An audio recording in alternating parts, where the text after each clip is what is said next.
Rice পুলার কি জানেন যে রাইস পুলারের সঙ্গে সাদ্দামের নাম বারবার জড়িয়ে যাচ্ছে। ইতিমধ্যেই শিরোনামে যার নাম আমরা দেখতে পাচ্ছি মূলত তার নামই হলেন সাদ্দাম, এবং সেই সাদ্দামেরই সুন্দরবনে খবর বা খোঁজ মিলেছে একটি রহস্যময় সুড়ঙ্গের।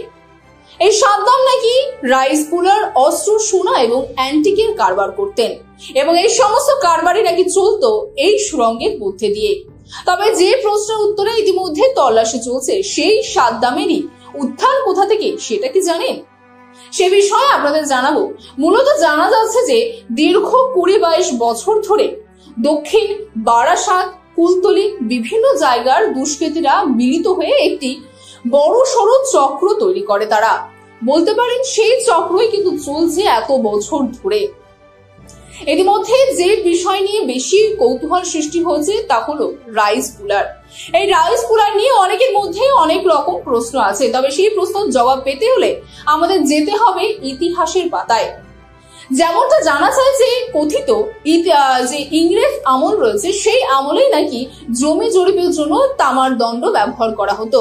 অর্থাৎ জমির নিশানা জানার জন্য বা নির্দিষ্ট করার জন্য এই তামার পাতকে জমির নিচে মূলত মাটিতে চাপা দিয়ে রাখা হতো বা মাটিতে পুঁতে দেওয়া হতো, এবং দীর্ঘ 100-150 বছর ধরে বজ্রপাতের কারণে সেই তামার বা সেই ধাতবের নাকি পরিবর্তন হতো, এবং সেই পরিবর্তন হয়ে ধাতু জন্মাতো ইরিডিয়ামের। চলিত ভাষায় বা বলতে পারেন চলিত যে কথিত বা বক্তব্য আমরা জানতে পারি, সেখানে অনুযায়ী এই চোর বাজারে কিন্তু এই ধাতবের নাকি মূল্য অনেক, এবং সেই ধাতবের যেমনটা জানা যায় যে অনেক কৌতূহলী যে পয়েন্ট রয়েছে তার মধ্যে যে এই ধাতব দিয়ে তৈরি কয়েন বা বাসনপত্রের নাকি অলৌকিক কাজ করে। এমনটাই কিন্তু চলিত হয়ে আসছে এত বছর ধরে, বা এত বছর আগে 20-22 বছর আগে নাকি এই রাইস পুলার স্ক্যামটি খুবই জনপ্রিয় ছিল, যেমনটা ইতিমধ্যে সূত্র অনুযায়ী জানা যাচ্ছে। এবং এই রাইস পুলার বা এই ইরিডিয়াম যে আসল না নকল সেটি কিন্তু জানা যেত শুধুমাত্র চালের মাধ্যমে।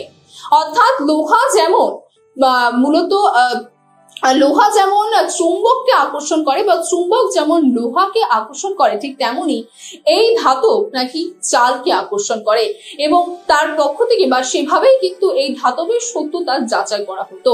এবং দেখা যাচ্ছে যে যার জেরেই কিন্তু এই ধাতবের নাম রাইস পুলার, এবং সেই রাইস পুলারের নাকি কারবার চালাতেন সাদ্দাম এক সময়ে, বা এই রাইস পুলার কারবারের সঙ্গে কিন্তু নাম জড়িয়ে রয়েছে এই সাদ্দামের।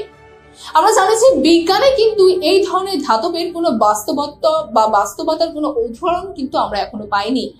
তবে চোর বাজারে কথিত গল্পে এই ধাতবের কিন্তু মূল্য অনেক। যেমনটা জানা যাচ্ছে যে 1 ফুট লম্বা এবং 20 ইঞ্চি ব্যাসার্ধের এই ধাতবের নাকি মূল্য 50 থেকে 60 লাখ টাকা বা তার থেকে বেশিও হতে পারে। এবং ঠিক এই ধাতবের মূল্য বা এই ধাতব বিক্রয়ে কম টাকায় বিক্রয়ের লোভ দিয়ে নাকি বিভিন্ন জায়গা থেকে কুলতলি, দক্ষিণ বারাসাত বহু জায়গা থেকে ব্যবসায়ীদের এখানে আনা হতো। এমনটাই কিন্তু কলকাতা পুলিশের গোয়েন্দা বিভাগ এবং সিআইডির তরফ থেকে জানানো হয়েছে। এই ধরনের তারা 20টি মূলত বা 20টি সংখ্যা কিন্তু কেস তারা বা তদন্ত তারা করেছে। যদিও দেখা যায় শুধুমাত্র কিন্তু এই রাজ্যে এই চক্রান্ত বা চক্র কিন্তু সীমাবদ্ধ নয়, পার্শ্ববর্তী রাজ্য থেকে যেমন মুম্বাই, পুনে থেকেও বহু ব্যবসায়ীদের কিন্তু ডেকে আনা হতো। এবং জানা যাচ্ছে যে এই ব্যবসায়ীদের পরবর্তী পরিণতি কিন্তু হতো তাদের মুক্তিপণ দিয়ে ছাড়া, অর্থাৎ মুক্তিপণ দিলেই তারপরে তারা ছাড়া পেত। ব্যবসায়ের যেই খোঁজে এসেছিলেন সেই খোঁজ তো হয়নি, উল্টে টাকা দিয়ে তাদের বাড়ি ফিরতে হতো। এবং পুলিশের সূত্রে যেমনটা জানা যাচ্ছে অনেক সময় এই ঘটনার যে অভিযোগ কিন্তু পুলিশের কাছে দায়ের হতো না, কারণ যেই ব্যবসা করতে তারা বা যেই লক্ষ্য নিয়ে তারা এসেছিল সেই কেনা বেচা কিন্তু সম্পূর্ণভাবে বেআইনি। তা সত্ত্বেও যারা মূলত অভিযোগ দায়ের করত বা সেই অভিযোগের ভিত্তিতে বহুজনকে গ্রেফতারও করা হয়েছে, কিন্তু পরবর্তীকালে তারা কিন্তু ছাড়া পেয়ে গেছে।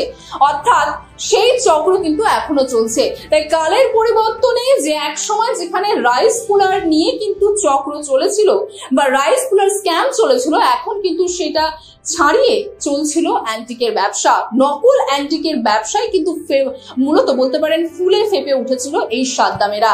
তবে এই ঘটনা বা এই প্রেক্ষিতে পরবর্তী কি মোড় আসতে চলেছে সেদিকে নজর থাকবে আমাদেরও।